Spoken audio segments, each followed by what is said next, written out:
Halo teman-teman Saling Sapa, podcast Saling Sapa Jalan-Jalan, satu-satunya podcast naik angkot di Indonesia. Tayangan aneka info menarik di YouTube channel Taufik Sagwanto. Like, share, and subscribe.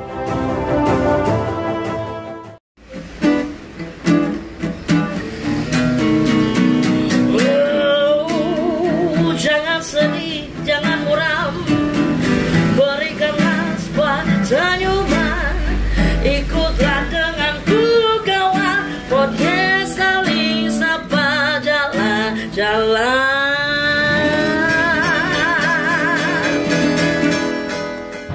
Halo, Assalamualaikum warahmatullahi wabarakatuh. Kembali hadir lagi podcast Saling Sapa Jalan-Jalan edisi podcast Angkot dengan saya Deli Aldino dan juga saya Bu Suli. Ibu Suli. Oke. Ibu terima kasih banyak sudah hadir di podcast ini.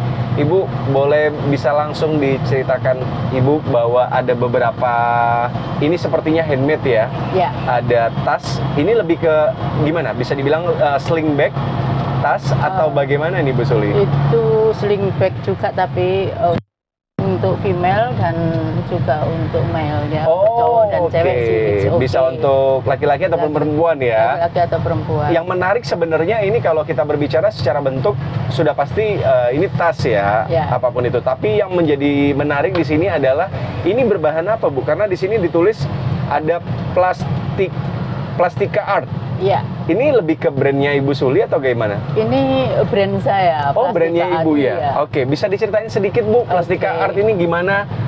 Terus dari perjalanannya awal sampai dengan membuat apa sih, lebih ke spesialitinya? Ya, baik. Sebenarnya berawal dari saya melihat banyaknya kantong kresek yang terbuang ya di sampah-sampah. Pasti kita di pasar itu juga kantong kresek, dimanapun kita pakai kresek lama-lama menimbun nih Mas. Lama-lama menimbun, betul. Lama-lama menimbun. Saya hanya berprihatin dengan semua itu, isu lingkungan yang demikian luar biasa. Di per hari tahun 2022 itu per hari 2.280 ton di Supiturang. Wow, di Supiturang ya Bu ya? Kalau itu wah, bisa dibayangkan. Memang semua tidak hanya plastik ini, tapi bagaimana kita minimal mengurangi sampah yang ada. Yang jelas kita juga mengurangi jejak karbon. Jejak karbon ya Bu ya. Bu, itu berarti secara nggak langsung Ibu Suli juga mengambil raw materialnya untuk pembuatan semua produk dari Plastika Art ini, itu salah satunya dari Supiturang? Tidak. Di rumah saya sendiri sangat banyak. Di rumah? Oh, berarti sudah dengan di rumahnya Ibu Suli sendiri sudah terakomodir ya untuk buat ini? Kalaupun kurang mungkin juga di tetangga itu juga sudah lama. Udah cukup ya Bu ya? Udah lebih dari cukup sebenarnya ya? Wow. Makanya jika kita nanti itu satu kota Malang nih bergerak membuat sepatu, membuat Iya. Oke. Nah, bisa diceritain Bu, ini saat ini barang-barang Ibu ini, Plastika Art ini, jenisnya ada apa aja, modelnya ya, model produknya ada apa aja. Terus yang kedua adalah marketnya sampai dengan hari ini sampai sejauh mana nih Bu? Apakah ekspor ke beberapa negara tetangga ataupun bahkan mungkin lebih daripada itu? Silakan Bu. Nah, kalau untuk plastiknya mungkin kita bisa pakai semua plastik ya. Bisa pakai semua plastik ya? Contoh ini. Ini contohnya ini. Ini trash bag. Itu trash bag ya Bu ya? Trash bag. Kenapa kok saya pakai trash bag? Karena kalau kita membuat tas itu habis satu trash bag. Yang berlapis. Jadi kalau kita mau buat kecil-kecil cukup pakai kantong kresek yang lebih kecil kayak gitu. Untuk materialnya memang bisa semuanya sih. Tergantung kita aja, kita moodnya di mana gitu. Simple, jadi kita itu simple tapi membuat sesuatu barang menjadi yang lebih berharga. Sangat sekali. Kemudian untuk pemasaran ya. Sudah terdistribusi kemana aja ini? Kalau pemasaran saat ini memang sementara ini saya keep sebenarnya. Tapi begitu kita tahu, oh ternyata peminatnya banyak, lah ini sudah mulai. Tapi beberapa waktu yang lalu nih. Demandnya gede nih ternyata. Nah, iya. Demandnya gede.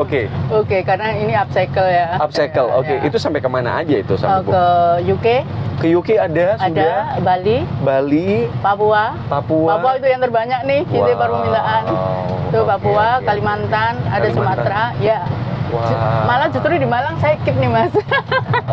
Iya, emang gitu. Rata-rata kalau produk bagus, berkualitas itu kadang sendiri di satu sisi di kotanya sendiri belum begitu terlalu terblow up, bahkan mungkin belum ya, bahkan di luaran. Tapi keren Bu. Nah, sekarang pertanyaannya, ini kalau boleh tahu kembali ke yang pertanyaan pertama. Ini plastik, sebenarnya plastik ini diapain sih Bu Suli sebenarnya? Simple itu, disetrika. Jadi sebenarnya bisa di-press. Ya? Iya. Sebenarnya ada cuma diremet-remet doang. Iya. Terus jadi sebenarnya ada mesin press, cuma tidak menghasilkan. Kalau press kan atasnya panas, bawah panas, sehingga motifnya lurus, halus. Akhirnya menimbulkan tekstur untuk karakternya seperti kulit.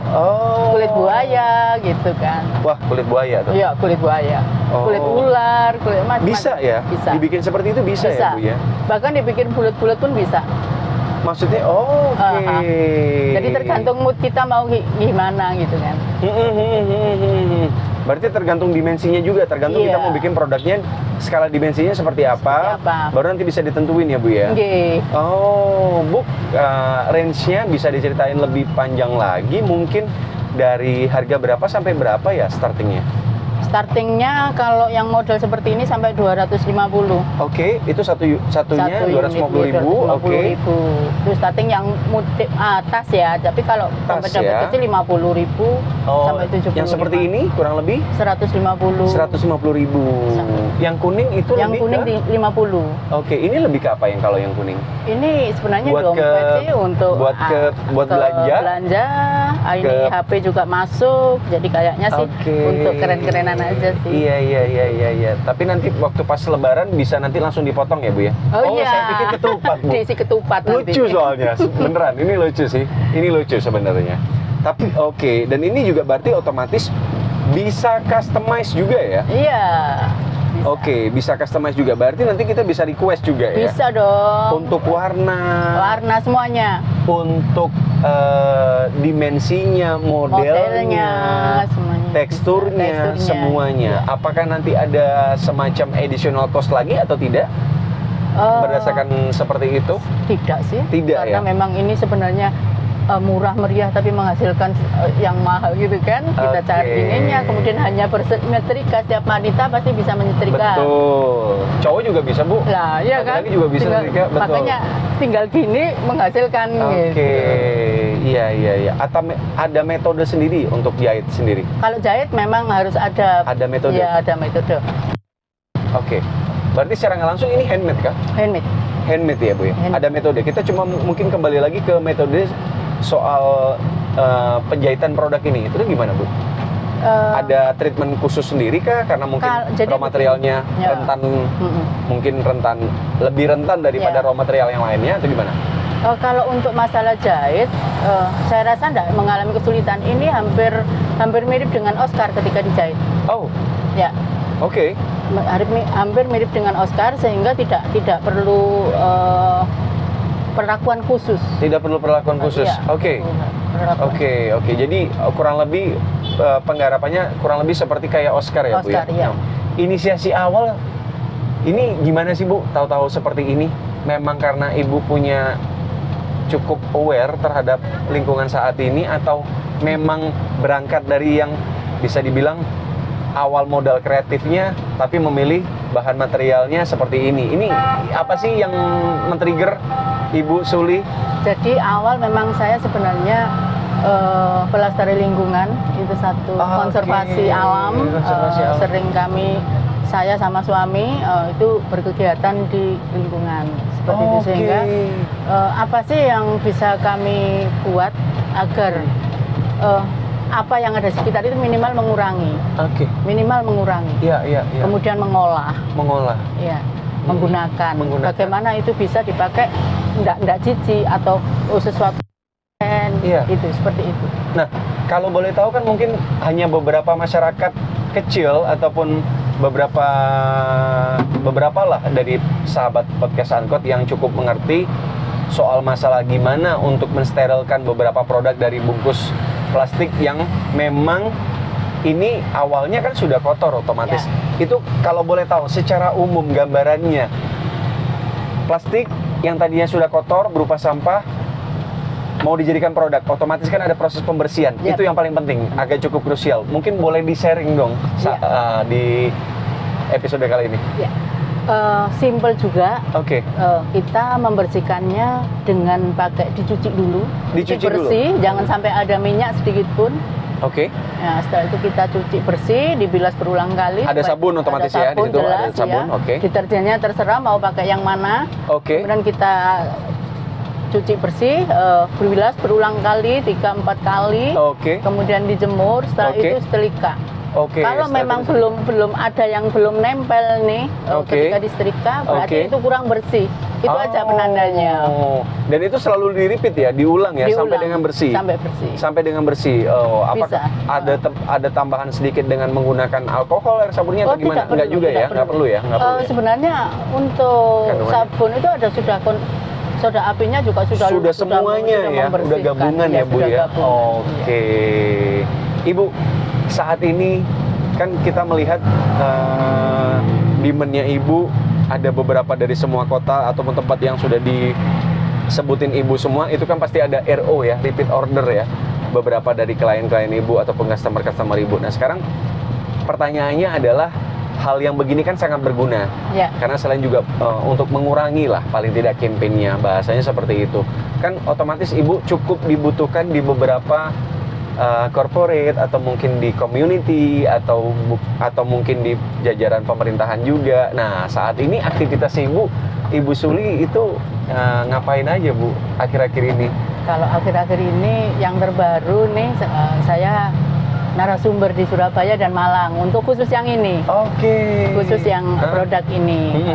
Tapi sebelumnya nih, saya pernah di Bali juga penguatan pasar tradisional plus. Saya mengajari genta angin ya, botol-botol yang dipotong, botol beling yang dipotong bulat, dibuat genta angin, dibuat macam-macam. Ya. Aksesoris. Kemudian di Bali selama 2 tahun. Di Bali selama 2 tahun? 2 tahun. Kemudian di Papua juga 1 tahun. Kemudian baru balik ke Malang. Nah di Malang nih, apalagi yang bisa saya buat ya? Karena memang bukan hanya ini. Sebelumnya saya wayang suket nih. Wayang suket. Wayang suket. Kemudian leontin dari email bekas trafo itu. Kalau itu saya buat wayang. Akhirnya leontinnya juga laku sih ke UK, ke Norwegia, ke Australia. Wayang suket saya juga ini. Jadi apa yang bisa saya kerjakan meminimalis biaya yang dididik oleh akeh gitu. Bener, biaya yang dididik oleh akeh. Berarti secara nggak langsung ini awal starting untuk modal usahanya dan penggunaan materialnya juga. Betul. Tapi secara apresiasi Bu, antara market dengan Indonesia dengan market luar, mana sih yang lebih mengapresiasi lebih hanya juga bisa membeli dan menggunakan? Mana sih Bu saat ini kalau kita melihat? Kalau untuk upcycle luar kayaknya sih juga seni. Saya kebetulan seni semuanya sih, jadi luar memang lebih apresiasi. Lebih sangat apresiasi ya, khususnya Eropa ya Bu ya? Betul. Jadi teman-teman saya banyak yang dari sana, sehingga saya lebih mudah untuk misalkan pesen deh 1 gitu, saya layani, bukan yang semacam perusahaan atau apa gitu, enggak. Tapi saya lebih senang seperti itu karena lebih aman. Saya mencari amannya. Jadi 1 sudah transfer selesai sudah. Tapi iya, pembayaran juga bisa. Itu kebetulan teman itu apakah orang Indo yang lagi berada di Eropa atau memang benar-benar orang Eropa asli? Iya. Orang Eropa asli. Ada yang ketika teman yang memang tahu tentang kami, Mbak tolong bikinkan wayang dong, kayak gitu, bikinkan ini dong gitu. Mereka lebih senang ya? Iya. Mereka lebih senang seperti kita. Kalau di Malang sendiri sebenarnya ya imbang lah antara Indonesia dan dari luar. Nah, saat ini kan mungkin yang cukup penting pembahasannya adalah Bu Suli seperti ini. Kita memakai barang produk yang sifatnya upcycle, apapun itu, terlepas raw materialnya apapun itu, ada sedikit kultur di mana orang-orang kita di Indonesia ini lebih kecenderung gengsinya dulu ya. Gengsinya dulu. Jadi sebenarnya lebih ke tidak melihat dari lebih ke fungsional dan juga nilai seninya dan juga kegunaannya juga. Toh juga secara kegunaan juga sangat sama. Tidak jauh lebih kurang ataupun lebih seperti itu. Nah, cuman mungkin karena ada gengsinya atau mungkin lebih ke terpatok ke beberapa brand sesuatu yang sudah ada. Yang sudah ada. Nah, perspektif seperti itu apa sih, Bu Suli, yang membuat kita saat ini masih cenderungan ke sana? Kalau saya ada orang yang nun sewu masyarakat yang image-nya seperti itu, saya tinggal. Kamu tidak mau ya sudah, saya lebih ke orang yang mau. Diperuntukkan untuk orang yang mau saja. Orang yang mau. Orang mau. Artinya saya tidak memaksakan. Saya tidak boleh memaksakan. Ketika orang, itu jijik tapi keren loh. Gitu ke orang. Kalau ini sudah dicuci kan warnanya jadi seperti ini. Betul. Ya. Ketika orang itu seni, ya sudah saya tempelin apa yang terlihat memang orang itu keren. Jadi saya tambahin wayang kah, saya tambahin apa kah kayak gitu. Jadi nggak hanya polos kayak gini. Kalau orang yang di Indonesia sukanya yang polos-polos, saya mengikuti mereka saja, asalkan mau aja mengurangi. Paling tidak unsurnya mau. Unsurnya mau. Ketika dia membeli, dia sudah mengurangi sampah juga tuh. Betul. Itu salah satu bentuk kepedulian juga mengurangi. Betul. Itu salah satunya benar. Iya, berarti secara nggak langsung juga Ibu membuat ini tidak untuk memaksakan juga untuk marketnya lebih luas lagi, karena dalam artian di sini ini hadir juga pada dasarnya memang Ibu sangat paham. Sudah pasti segmented. Sudah pasti segmented. Tapi paling tidak ada sisi tambahan nilai value-nya dalam artian mengurangi sampah dan segala macam ya. Bentuk kepeduliannya, layer terkecil, langkah terkecil itu startingnya dari sini kurang lebih ya Bu ya. Bukan bahkan malah menambah sampah lagi gitu loh. Bu, Ibu Suli kan sepertinya kalau kayak gini ini kan pantasnya memang ada etalasenya di daerah Seminyak gitu-gitu ya Bu ya. Ini Peti Tengah, Canggu atau mungkin di Ubud ya kan. Atau di Nusa Dua. Tipologi ke daerah beberapa Banjar yang ada di Bali ya, kurang lebih seperti itu. Nah, saat ini kan Ibu kembali lagi di Malang. Boleh dong Malangnya diiniin lagi biar exposure-nya lebih dapat. Jatuh dia bro. Boleh. Mungkin untuk teman-teman yang ingin belajar minimal. Minat yang kedua. Itu dulu ya bro. Iya. Ingin belajar dan minatnya kuat gitu aja sudah cukup. Saya akan mencoba untuk menggiatkan kembali di Kota Malang ya. Untuk membuat workshop atau mungkin coaching class, apapun lah yang diminta oleh masyarakat, saya siap semuanya. Apapun itu, yang khususnya craft ya. Yang khususnya craft, mau wayang suket, mau ini. Tapi utamanya mungkin kalau ibu-ibu yang lebih segmented ya ini tas, jadi tas, sepatu, payung. Ini kan ada, saya lupa bawa payungnya ya, payung dari payung yang rusak tinggal diganti aja pakai. Tinggal diganti ya. Nah, Ibu juga dengar-dengar ingin menyelenggarakan beberapa program juga di MCC nantinya. Nanti itu semacam kayak workshop dan coaching class. Wow. Nah, jadi buat teman-teman sobat podcast Angkot yang ingin mungkin ikut serta, silakan nanti bisa menghubungi, ada nomor telepon yang bisa dihubungi, Instagram juga ada. Untuk sebagai etalase digital ya. Itu nanti bisa langsung hubungi di sini, mencari informasi, hubungi untuk nomor telepon yang ada di layar kaca handphone kalian semua. Nanti tinggal tanya aja nanti di tanggal berapa, ada workshopnya, sistemnya bagaimana, hadir atau bagaimana. Langsung aja, karena ini cukup keren sekali. Karena Bu, Malang ini sendiri saat ini kan secara pertumbuhan baik juga karena semakin banyak juga warga yang akhirnya datang ke Malang, juga ada pertumbuhan growth ekonomi juga di situ. Nah, otomatis kalau kita berbicara dalam hal ini handcraft sampai dengan saat ini di Malang, handcraft ini kan termasuk handcraft, itu gimana sih Bu layernya? Kalau layernya saat ini ada terbagi berapa banyak macam dan bagaimana pertumbuhannya sampai dengan 2024? Kalau saya pikir yang paling utama itu handcraft itu aksesori fashion. Aksesori fashion. Orang akan membeli membeli baju mungkin 1 bulan 1. Oke. Tapi kalau membeli tas, sepatu, gelang, kalung, ada kecenderungan pasti minim lebih dari 2. Minim dari 2. Lebih dari 2. 3 bahkan. Bahkan lebih dari 3. Okay. Iya kan, lebih dari 3. Betul. Sehingga kalau kita mau langsung fokus ini, ya sudah, oke. Raf, biarkan yang untuk dompet kecil-kecil, yang lucu-lucu, yang unyu-unyu, yang harganya mungkin 15.000 sampai 25, oke. Kenapa enggak? Kayak gitu. Oke. Jadi berarti kita berbicaranya lebih ke aksesorisnya dulu saat ini ya, untuk di handcraft ya. Iya. Dan itu growth di Malang, Ibu. Growth. Wow, oke. Ibu Suli, terima kasih banyak sekali sudah hadir di podcast Angkot.